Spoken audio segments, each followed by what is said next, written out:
Esta situación generó muchísima polémica. Hay quienes han criticado fuertemente el hecho de que de una forma tan abrupta y tan rápida, pues se decidiera cambiar los contenidos de los materiales de texto, de los libros de texto gratuito. Vamos a platicar en este momento con David Calderón, presidente ejecutivo de la Asociación Civil Mexicanos Primero, a quien le agradezco mucho que nos acompañe esta tarde aquí en Mega Noticias. Bienvenido, David, ¿cómo estás? Muy bien, buenas tardes, Magda. Mucho gusto de saludarte y a todo tu auditorio. ¿Qué te parece si empezamos platicando un poco de la parte general para que podamos empezarnos a involucrar y comprender realmente qué problema se puede vivir al momento de hacer un cambio tan rápido? ¿Cómo es el proceso de elaboración que tiene un libro de texto y que finalmente lo hace tan complejo? El tema, Magda, comienza desde el diseño curricular, es decir, de los planes y programas de estudio. Hay, por supuesto, una variedad de enfoques a partir de los cuales tú puedes abordar el aprendizaje de un tema. No se trata solo, por ejemplo, de aprender sobre, digamos, el ciclo de la clorofila, ¿no? Cómo se genera la energía dentro de las plantas, sino que cuáles son los aspectos que vas a subrayar más, menos, qué es lo que necesita realmente para la vida cotidiana y para seguir aprendiendo un alumno de, digamos, cuarto año de primaria. Entonces, el proceso comienza primero por una revisión curricular. Ahí recoges de nuevo las observaciones de los maestros a lo largo de los años anteriores para decir, oigan, en este tema hemos fallado mucho en las evaluaciones de los estudiantes. Este es uno de los temas que queda menos claro. Valdría la pena modificar un poco el enfoque. De ahí entonces se pasa ya al diseño de secuencias didácticas y finalmente a la redacción de textos, después a la búsqueda de imágenes que respondan a esos textos, después aprobarlo con grupos de enfoque, después aprobarlo con un piloteo en escuelas. Normalmente se elige un grupo de escuelas dispersas en las 32 entidades para que se pueda hacer ese piloteo, y después de un ciclo escolar, entonces recogiendo las observaciones de todos, ya pasará a la edición definitiva. Te estoy hablando entonces de 2 ciclos escolares, a veces 2 ciclos escolares y medio, 2 años y medio pues para hacer un rediseño de libros de texto, cosa que aquí quedó, digamos que hecha en microondas, hecha velozmente en 5 semanas. Y dime una cosa, David, en este sentido, ¿hay calidad en los contenidos y en las ilustraciones de los libros que tenemos actualmente? ¿O no es así como para que se pueda justificar realmente el hecho de que se decida hacer un cambio de una forma tan abrupta? Pues justamente aquí hay uno de los elementos más criticables. No estás partiendo de un diagnóstico, no se está recogiendo la visión de los maestros frente a grupo, sino solo de los entusiastas, más de 2000 que respondieron a la convocatoria. Pero hay que tomar en cuenta que cada uno de estos libros de texto, cuando se plasmen, estos o los que ahora se usan, se ponen en las manos de al menos 2 millones de estudiantes por cada grado, por cada volumen. Entonces, pensar que un error ahí, un desenfoque, afecta la vida escolar de 2 millones de estudiantes. Eh, Cuesta entonces trabajo pensar que va a haber calidad en algo hecho, comenzando la casa por el tejado y no por los fundamentos, es decir, entrando directamente a un rediseño de materiales sin haber pasado por el examen del currículum. No le correspondería a Marx Arriaga arrancar libros de texto nuevo, le corresponde a su colega Mari Carmen Carranza de diseño, de la dirección de diseño curricular. Entonces aquí se están obviando, se están saltando pasos, hay mucha opacidad con respecto de quienes hacen la última evaluación. En las 2 convocatorias se dice que se generarán estas secuencias didácticas y las ilustraciones, pero que al final hay un comité que define quién es este comité, por qué no fue convocado, por qué no conocemos quiénes son, y sobre todo la justificación que se ha dado porque había errores, porque hay un enfoque, una visión impuesta neoliberal. La gran pregunta es por qué hay que modificar el Atlas de México de 4.º grado o el Atlas del Mundo de 5.º grado porque responde a una visión neoliberal.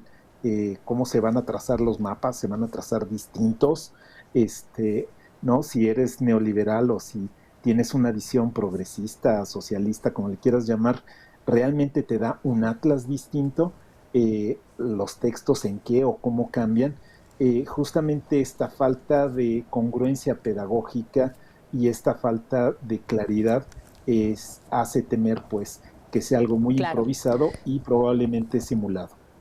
David, dime una cosa, ¿se está buscando llevar entonces el discurso político y pues hasta cierto punto ideológico del gobierno en torno a estos libros de texto? Eso es lo que podemos temer, ¿no? Que pueda colarse por ahí una visión, sobre todo retórica, Magda, porque a veces también muchos de los debates sobre los libros de texto es sobre los textos publicados y no sobre lo que está ocurriendo en el aula. En muchos sentidos es mucho más relevante por qué van a pensar las niñas y los niños según la formación de sus maestros en las normales y su contacto con los sistemas de formación continua, que por lo que está en el libro de texto, que no se imprime inmediatamente en sus mentes tal cual. Sin embargo, sí es una pena que la administración abuse, digamos, de su papel de representante de todos los mexicanos para imponer o sesgar en una visión favorita, digamos, que no atienda mucho a la ciencia, que no atienda mucho al equilibrio y que responda o refleje a sus eslóganes que acaban quedando situados en el tiempo y que las siguientes administraciones acaban desechando precisamente por parciales. Usar así el espacio público, los bienes públicos para proyectos que son temporales, para proyectos que son partisanos, partidistas, es algo que deberíamos rechazar y por supuesto el último llamado es a la Secretaría de Educación Pública. Lleva 2 años sin convocar al Consejo Nacional de Participación Social, que tiene que ser el espacio plural donde la sociedad se encuentra a discutir los temas educativos y no tener que estar ahora arrancándole, digamos, declaraciones a los funcionarios, porque en el fondo la sociedad no sabe qué está pasando con la educación, sino es porque se les exige respuestas a decisiones que sin justificación pues suenan sumamente arbitrarias y sesgadas. Me parece que en medio de toda esa discusión, David, pues finalmente quien está en el centro es justamente el niño, la niña que está estudiando, ¿no? Que se está preparando, que se está formando. ¿Se sabe cuáles son los elementos que se van a incluir o bien cuáles son los que se van a quitar como parte de esta nueva integración del contenido de los libros de texto? No se sabe nada, Magda, no se sabe de criterios más específicos. Te pongo un ejemplo, incluso para las ilustraciones se planteó como una categoría la instalación. Entonces, tú vas a hacer una escultura simbólica de algo. Por ejemplo, los libros que se están revisando en 6º grado son ciencias naturales, historia, geografía. ¿Cómo juzgar si eso es adecuado o no cuando se construyeron más o menos al margen las ilustraciones con respecto de los textos, pero no sabemos qué cambiaron de los textos? No es una reescritura global, pero qué se cambia y por qué, sin idea. Entonces el resultado es altamente azaroso, ¿no? ¿Qué va a resultar de esto? Llama la atención, por ejemplo, que el presidente diga que en los libros está poco reflejado a algunos de los héroes, los suyos favoritos de la patria, cuando precisamente la portada del libro de historia de 5º grado es el general Zapata. Es decir, habría que cuestionarle mucho estas afirmaciones que se hacen en donde el cardenismo o estos próceres de la Revolución Mexicana no están contemplados, sí lo están desde hace mucho. Entonces, ¿en dónde, por qué, cómo el cambio?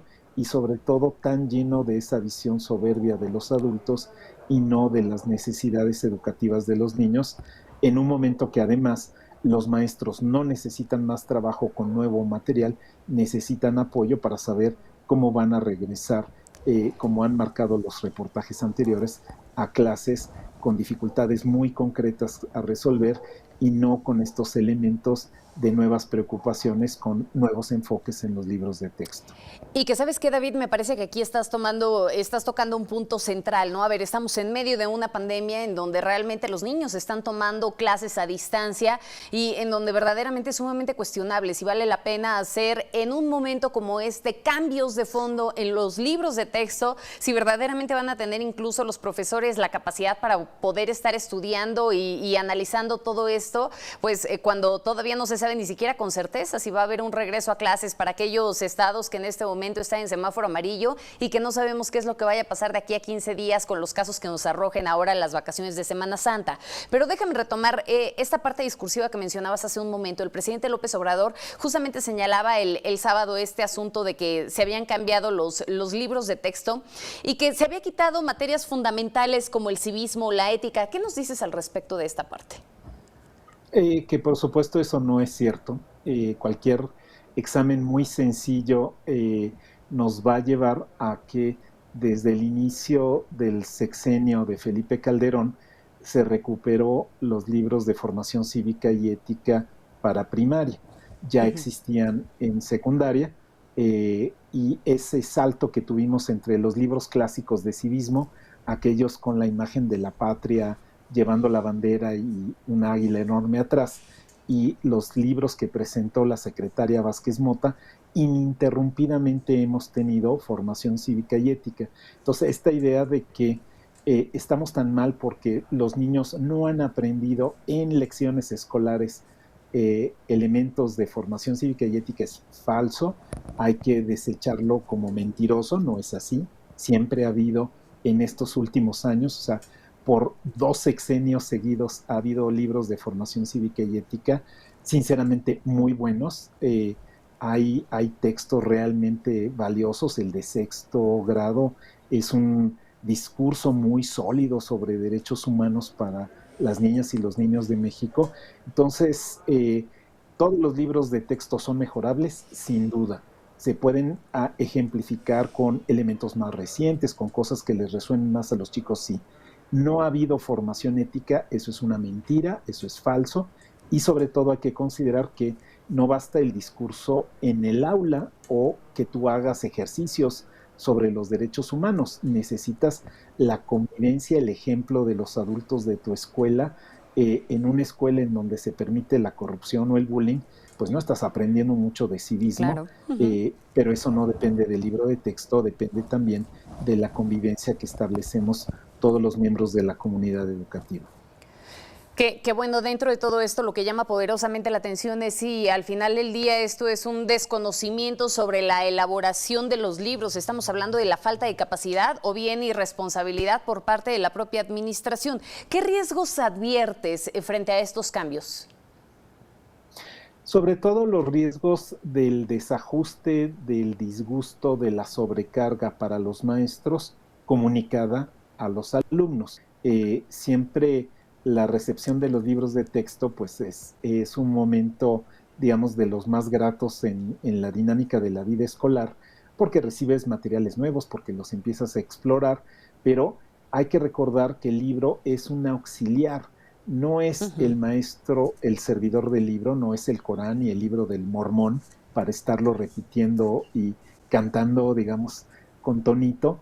Es un auxiliar didáctico que no reduce la responsabilidad del maestro de indagar por su cuenta, de diseñar sus estrategias, incluso de generar materiales, pero lo que sí le va a traer, bien escrito o mal escrito, es más trabajo en este momento que no lo necesita, pero cuesta mucho no considerar que tan malo el proceso es difícil que vaya a tener buenos resultados, que un proceso tan poco pulcro, tan poco claro, tan poco sólido y tan poco referente a los niños ha sido adultos. El discurso del director general de materiales educativos insiste en eso, en los conflictos de los adultos, no en los derechos de los niños. Hace temer, digamos, que lo que vamos a tener es materiales que a la larga la siguiente administración va a decir qué mal factura del asunto, qué falta de seriedad, qué errores editoriales vamos a captar en poco tiempo, por hacerlo apresurado, por querer dejar tu marca. Dejar a lo mejor con esta consideración, Magda, es como cuando alguien escribe sus iniciales en una zona arqueológica, ¿no? O sea, lo que querías era dejar marca de que por aquí pasaron ustedes en una administración temporal y sin embargo, pues dañas un patrimonio que tenemos las mexicanas y los mexicanos para educar a nuestros hijos. Así que ya veremos los resultados, pero el proceso, lo poco pulcro del proceso, pues hace temer que el resultado no será muy bueno.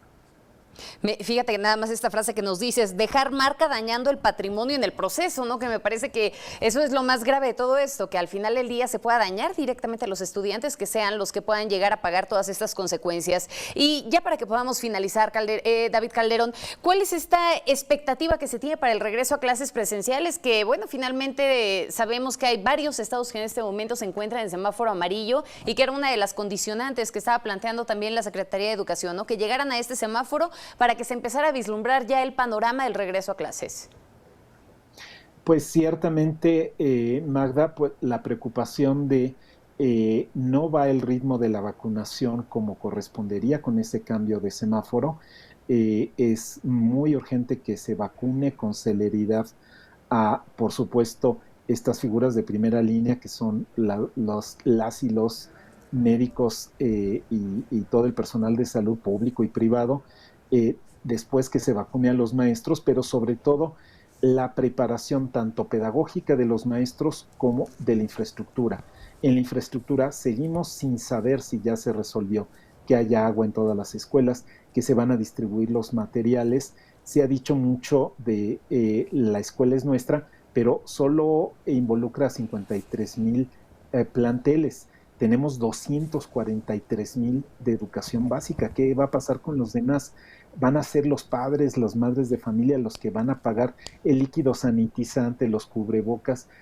Ahí le estás pegando a la gratuidad de la escuela pública mexicana y por eso hay dinero, sí, están esos 12,000 millones de pesos, pero se han estado usando de una forma facciosa también, muy controlada por los servidores de la nación y no por la propia Secretaría de Educación Pública, y entonces urge que se preparen los planteles y urge preparar a los maestros, sobre todo en la dimensión socioemocional. Van a tener que fungir como aquellas figuras empáticas y receptoras de los chicos que van a llegar, unos con tristeza, otros exaltados de gusto, otros van a llegar sin disciplina después de un año de andar rebotando en 4 o 5 casas diferentes.